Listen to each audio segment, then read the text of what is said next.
Vamos a iniciar y abran entonces ahí su Biblia en Proverbios capítulo 1, versículos 7, 8 y 9. Estaremos estudiando estos hermosos versículos. Proverbios capítulo 1, versículo 7 dice: el principio de la sabiduría es el temor de Jehová. Los insensatos desprecian la sabiduría y la enseñanza. Verso 8: oye, hijo mío, la instrucción de tu padre, y no desprecies la dirección de tu madre. Verso 9: porque adorno de gracia serán a tu cabeza. En nuestro último estudio, por medio de nuestra hermanita Lucy, llegamos a la conclusión del propósito por el cual Salomón escribió este libro. Vimos que la intención del autor no era simplemente transmitir consejos prácticos para la vida, sino dirigir nuestros corazones a comprender que la verdadera sabiduría no nace del hombre, sino que proviene de Dios.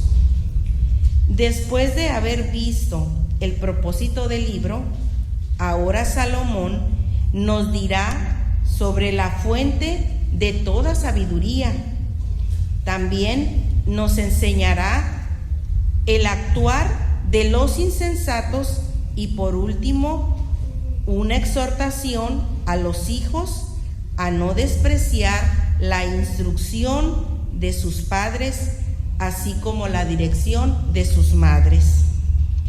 El versículo 7 es uno de los más importantes de todo el libro, el verso 7, ya que en él encontramos la base y la puerta de entrada a la sabiduría bíblica, el temor de Jehová, sin el cual nadie puede vivir con verdadero entendimiento ni discernimiento conforme a la voluntad de Dios.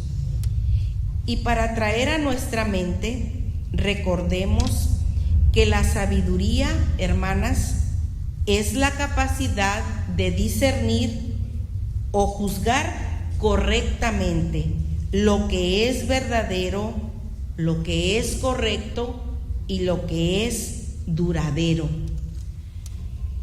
Dicho esto, comencemos como Salomón le dice a su audiencia dónde comienza la sabiduría. Miremos la primer parte del versículo que dice: el principio de la sabiduría es el temor de Jehová. Salomón nos presenta la clave para poder obtener la verdadera sabiduría y comienza hablando de un principio, es decir, del fundamento correcto. Mis hermanitas, esto nos enseña que no podemos obtener de la sabiduría de Dios ni de las cosas espirituales si empezamos en el lugar equivocado, porque la sabiduría no comienza en nosotros, sino en una reverencia genuina y una sumisión a Dios. Ahí comienza.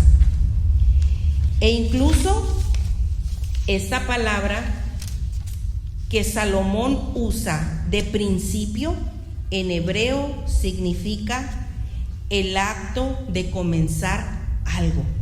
En otras palabras, si queremos ser mujeres verdaderamente sabias, debemos de comenzar con el temor a Jehová.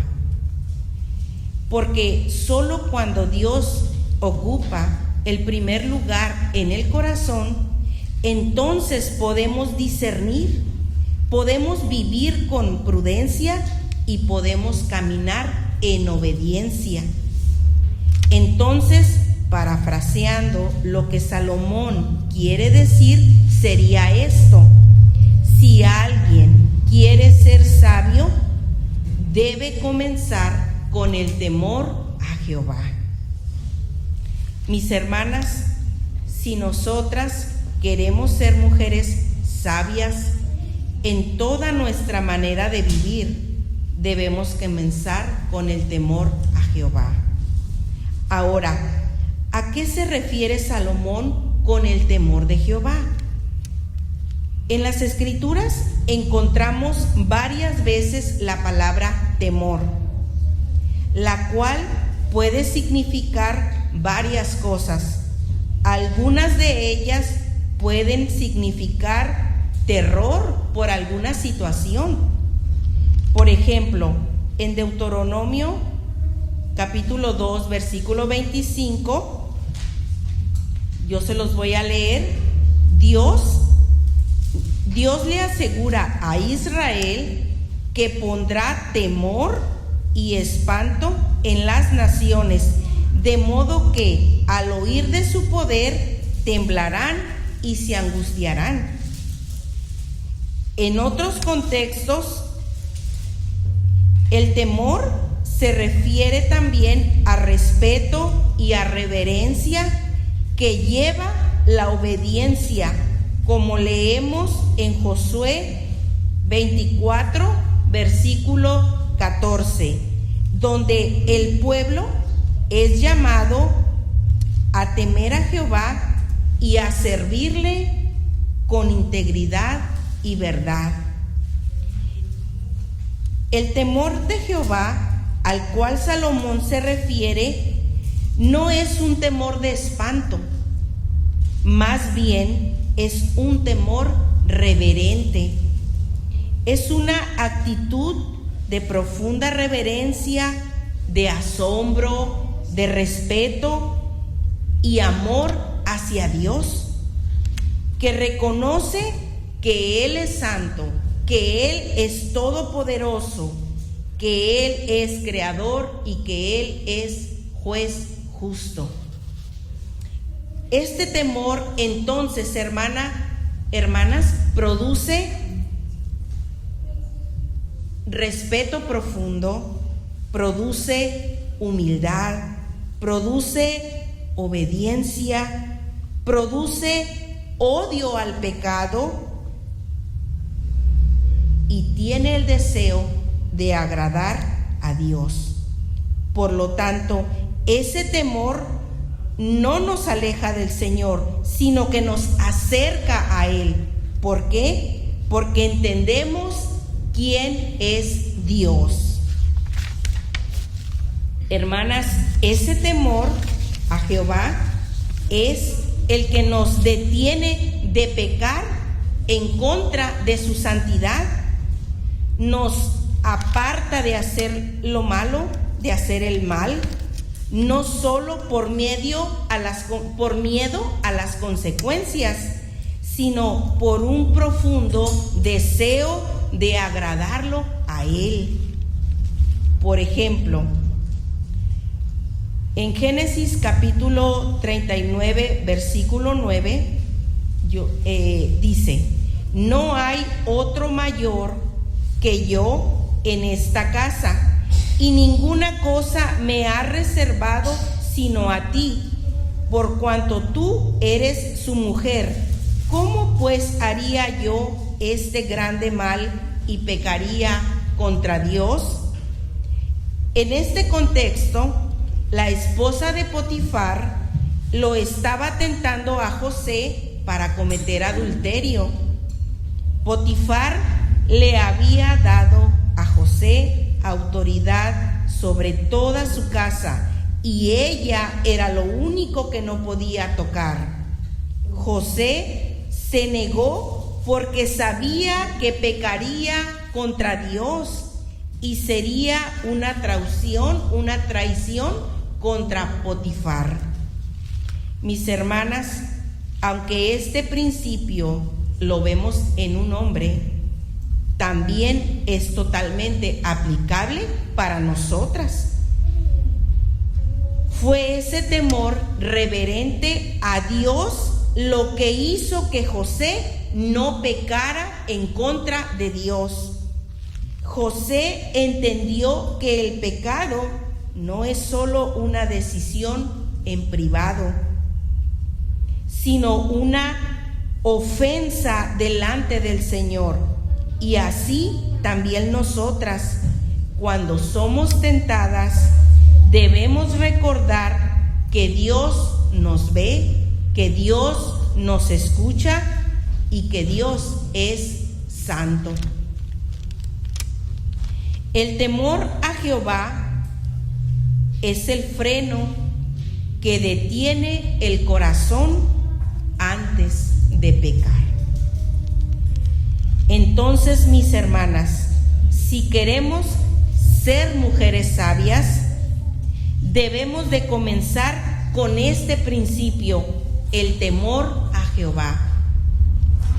Cuando una mujer teme al Señor, ese temor la guarda a ella de la arrogancia, la libra de la insensatez y la conduce a una vida que refleja la hermosura de Cristo. Porque el temor de Jehová no solo cambia lo externo, sino que transforma el corazón, produce humildad, dominio propio, pureza, prudencia y una vida ordenada para la gloria de Dios. Y esa es la verdadera belleza, como dice la Escritura. Proverbios 31-33. Vamos ahí y vamos a leerlo. Si alguien lo encuentra, lo puede leer. Proverbios 31, 30. Engañosa es la gracia y vana la hermosura. La mujer que teme a Jehová, esa será alabada. Amén. Una mujer sin temor del Señor se guía, hermanas, por sus emociones, por el mundo y por su propia opinión. Y termina despreciando la palabra, resistiéndose a la corrección y caminando en orgullo. Ahora, el rey Salomón hace un contraste. Mientras unos comienzan con el temor de Jehová, otros muestran lo contrario. Veamos la segunda parte del versículo 7, que dice, 1:7, que dice: los insensatos desprecian la sabiduría y la enseñanza. ¿Qué es un insensato? Y aplicándolo a nosotras, ¿qué caracteriza a una mujer insensata? Según Salomón, la palabra insensato en la mayoría de las traducciones se traduce como necio, y en el hebreo da a una persona que carece, hermanas, de buen juicio. La insensatez bíblica no es un problema, hermanas, de la mente, sino es un problema de corazón rebelde, que es que no obedece a la voz de Dios. Y Salomón nos brinda dos características de los insensatos. La primera de ellas es que desprecia la sabiduría. Esto significa que los insensatos no simplemente es que no entiendan, sino que no quieren escuchar. La mujer necia mira el consejo como algo innecesario, como algo pesado o exagerado. Desprecia la corrección, minimiza el pecado y muchas veces piensa: yo sé lo que hago, no ocupo de nadie para tomar decisiones en mi vida. Así dice la mujer insensata. Así que en lugar, hermanas, de humillarse ante la palabra, ella se endurece y termina caminando según su propio criterio, lo cual siempre trae consecuencias. Incluso la palabra hebrea para desprecio significa algo más allá de tan solo un no me gusta. Significa menospreciar con desdén, una actitud, hermanas, de frialdad y de rechazo hacia algo o alguien. En otras palabras, una mujer que desprecia la sabiduría de Dios oye la palabra, pero no se somete a ella. Recibe el consejo, pero lo desecha. Es corregida, pero en vez de humillarse, se justifica y endurece su corazón. Un ejemplo bíblico lo podemos ver en la mujer de Lot. ¿La recuerdan? ¿Han escuchado hablar esta historia en la Biblia? Bueno, pues un ejemplo bíblico lo podemos ver en esta mujer. Dios había dado una orden, que salieran apresurados de Sodoma y que no voltearan hacia atrás. Fue una orden. El mandamiento de Dios era muy claro. Era no voltear hacia atrás, pero su necedad fue amar más al mundo que obedecer a Dios. Su necedad no fue solo mirar atrás, sino que al mirar atrás mostró que su corazón seguía atado a Sodoma, que amaba más lo que dejaba que la obediencia a Dios. Su acción entonces reveló el verdadero problema que había en el corazón. Entonces, una evidencia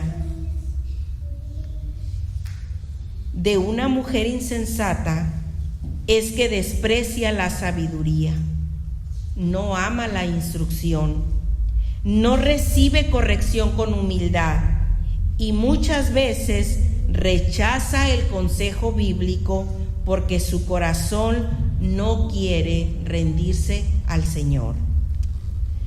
Solo por mencionarlo, más adelante en este mismo capítulo 1, Salomón lo dice en Proverbios 1, 29 y 30. Bajen su vista y verán, leamos los versículos 29 y 30. Yo se los leo y mire lo que dice. Por cuanto aborrecieron la sabiduría y no escogieron el temor de Jehová. Verso 30. Ni quisieron mi consejo y menospreciaron toda reprensión mía. Ese es el retrato de una mujer, hermanas, insensata. La segunda característica de una mujer insensata es que desprecia la enseñanza. Leamos nuestro versículo, el final del versículo 7. Los insensatos desprecian la sabiduría y la enseñanza. Ahora podemos preguntarnos, ¿a qué tipo de enseñanza una mujer insensata desprecia? Por obvias razones, Salomón no se refiere a una enseñanza secular, como las matemáticas o la historia, o simplemente algún conocimiento humano, sino se refiere, hermanas, a la instrucción espiritual, a la corrección que viene de Dios por medio de su palabra. Él está hablando de la mujer que rechaza ser guiada por el Señor, que desprecia la enseñanza bíblica y no quiere someterse a la voluntad de Dios. Una mujer insensata no quiere ser enseñada, y la razón es porque ella cree saber todas las cosas. Esa actitud, hermanas, demuestra un corazón orgulloso que no recibe corrección, no escucha consejo y se resiste a la enseñanza porque piensa dentro de sí: yo estoy bien así y así soy yo. Pero la Escritura nos muestra que esa actitud, hermanas, entonces no es sabiduría, sino necedad. Porque la mujer sabia dice: Señor, enséñame, ayúdame a poder llevar una vida en santidad, una vida que honre tu santo nombre. Pero la insensata dice: no necesito que nadie me diga nada en mi vida y hago con ella lo que me plazca. Salomón describe esa actitud en el capítulo 12, versículo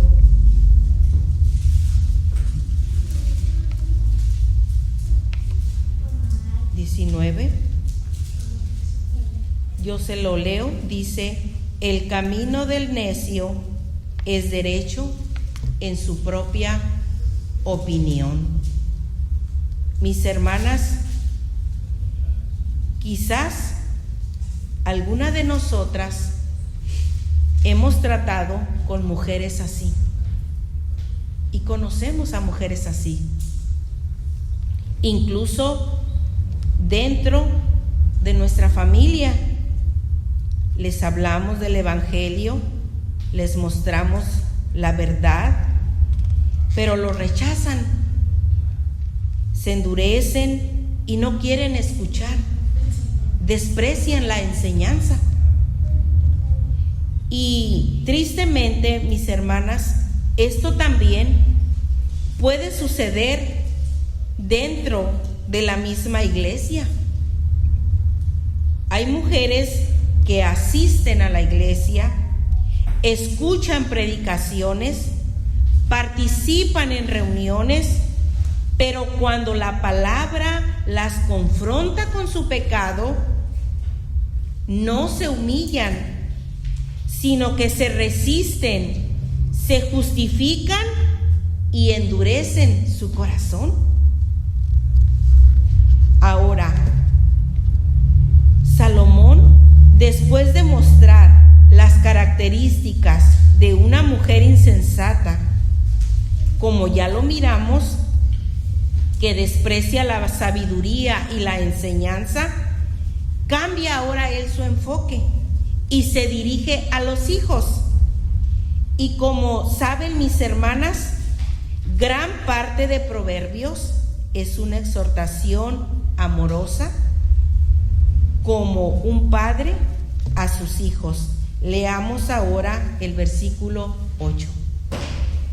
Dice el versículo: oye, hijo mío, la instrucción de tu padre y no desprecies la dirección de tu madre. Salomón comienza con esta nueva sección con una palabra muy cortita, pero con un gran significado. Él comienza diciendo: oye, y en el vocabulario hebreo significa presta atención. Es como si Salomón estuviera haciendo un llamado a detenerte y a que prestes atención a lo que dirá él a continuación.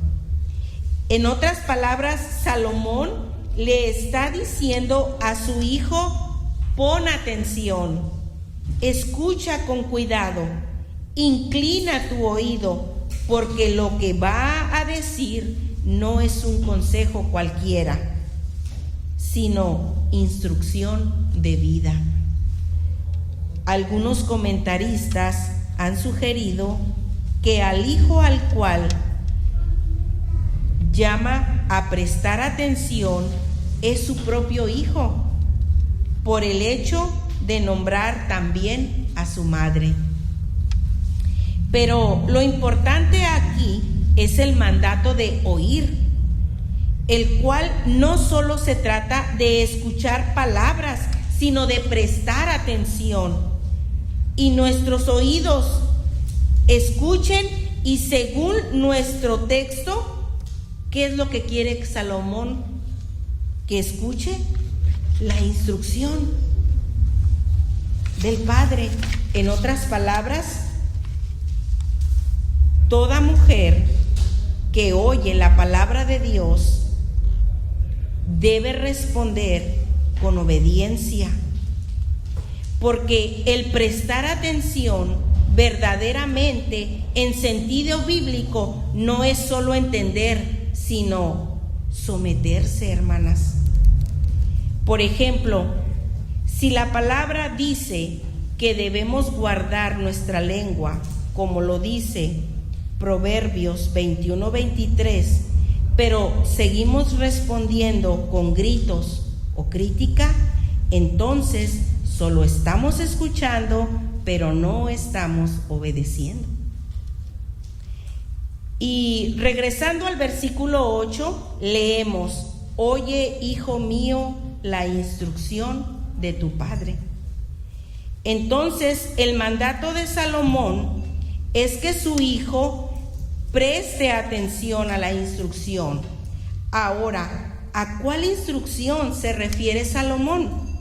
Bueno, debemos saber que en el contexto del antiguo Israel, el padre era el principal responsable de enseñar la ley de Dios, o también conocido como el Torá.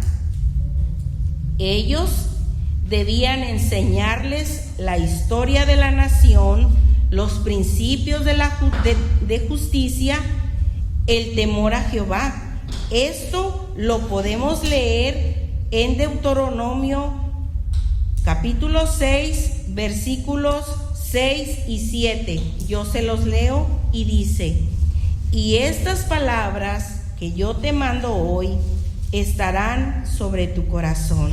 Versículo 7: y las repetirás a tus hijos, y hablarás de ellas estando en tu casa, y andando por el camino, y al acostarte, y cuando te levantes. Y aunque este era un mandato para ambos padres, recaía especialmente en el padre como cabeza del hogar.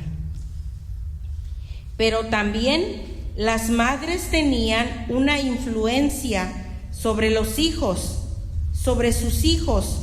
Notemos la siguiente frase que dice: y no desprecies la dirección de tu madre.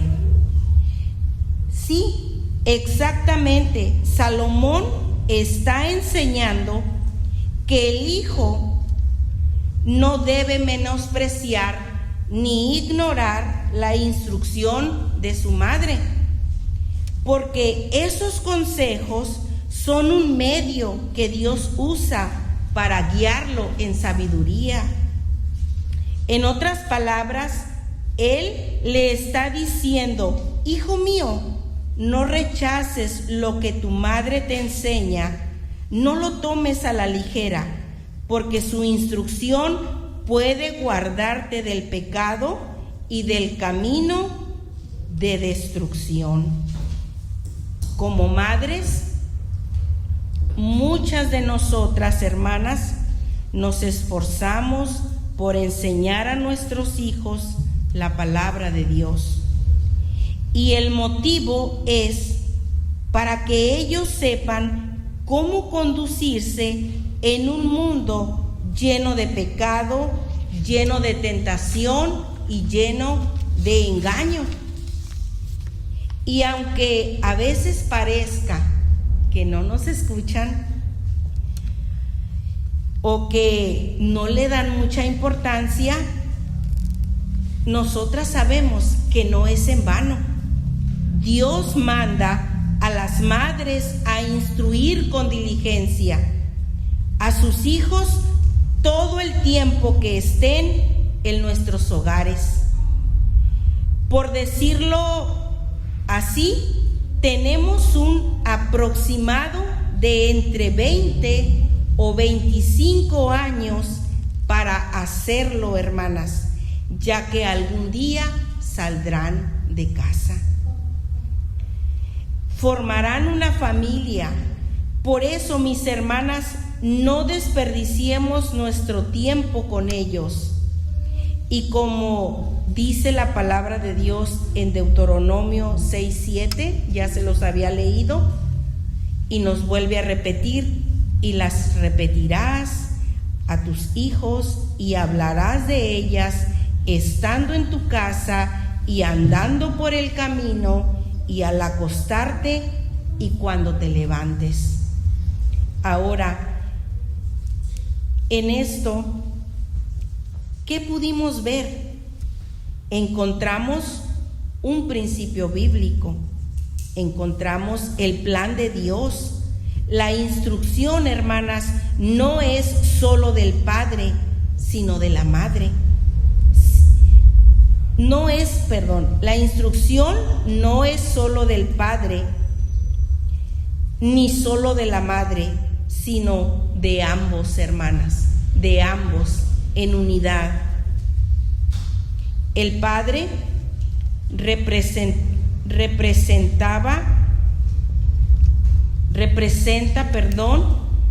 autoridad, la ley y la provisión.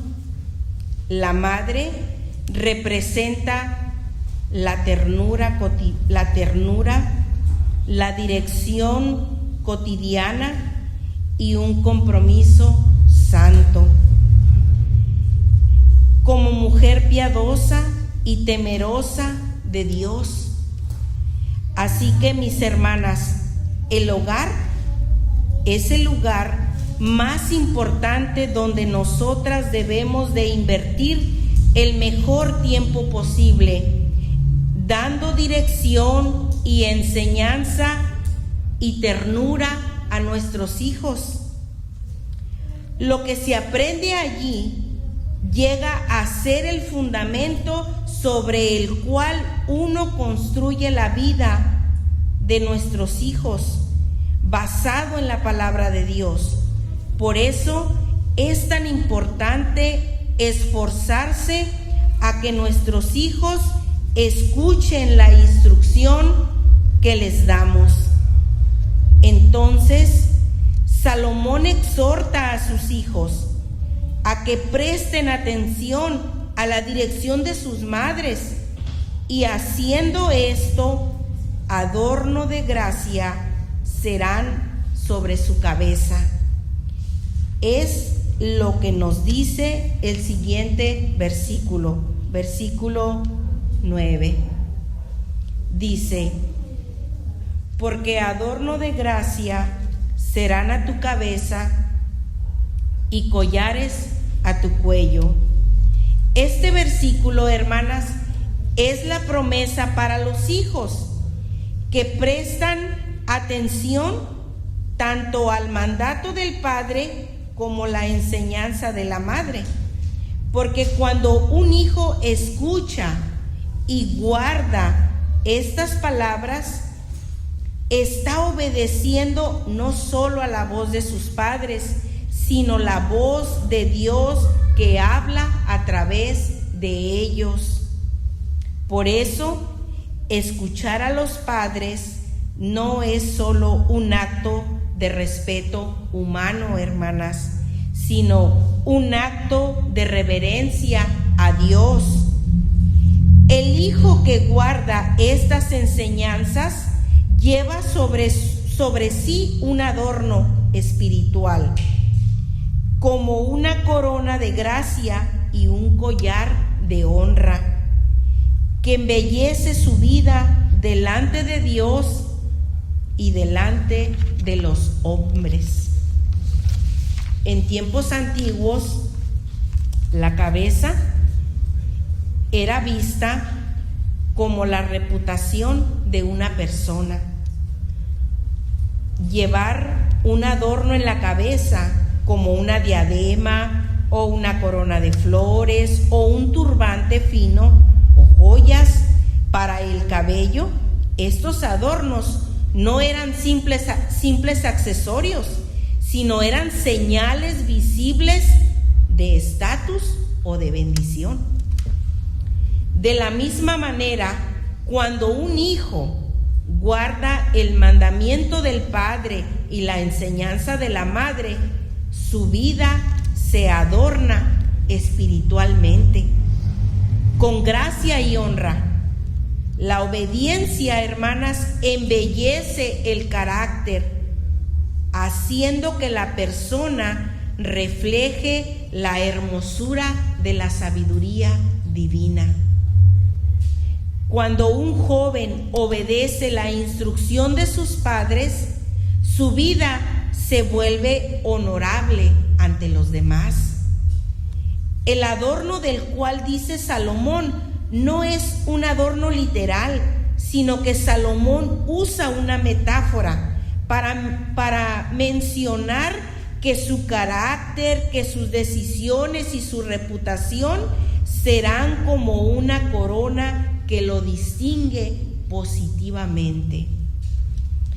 La gracia a la cual se refiere Salomón indica el favor y la belleza del corazón de todo joven que escucha y obedece las palabras de sus padres.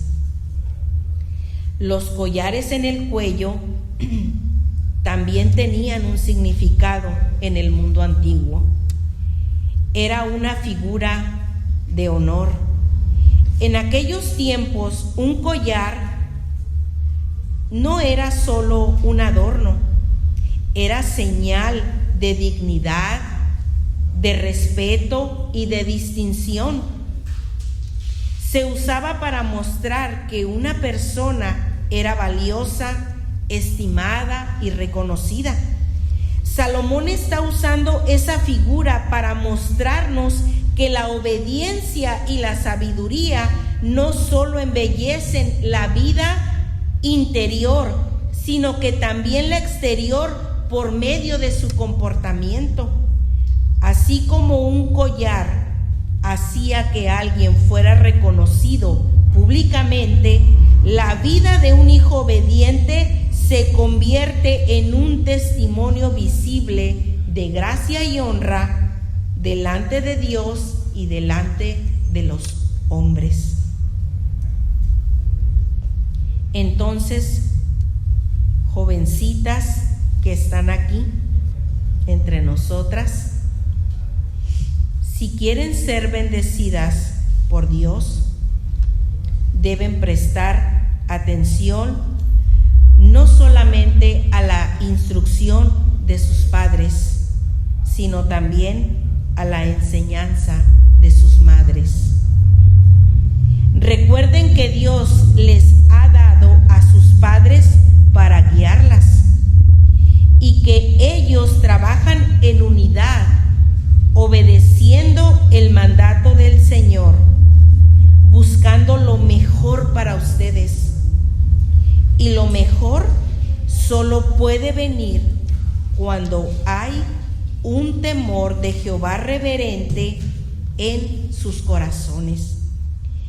que las lleve a obedecer y que las lleve a caminar en sabiduría.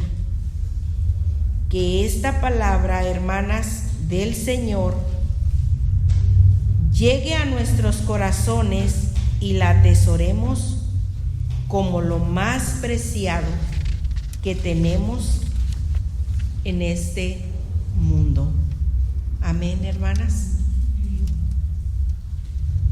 Oremos.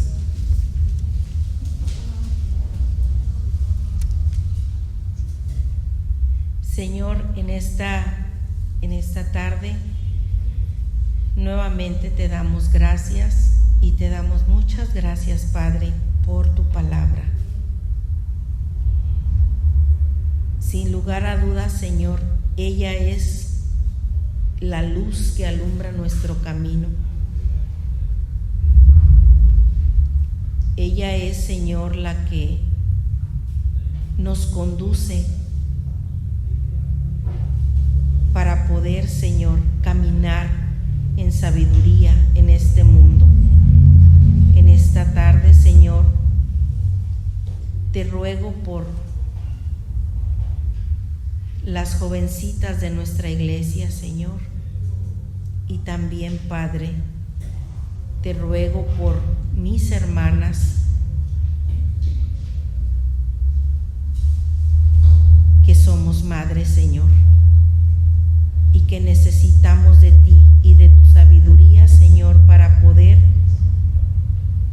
hacer este trabajo diligentemente al lado de nuestro esposo, Señor. Ayúdanos, Señor.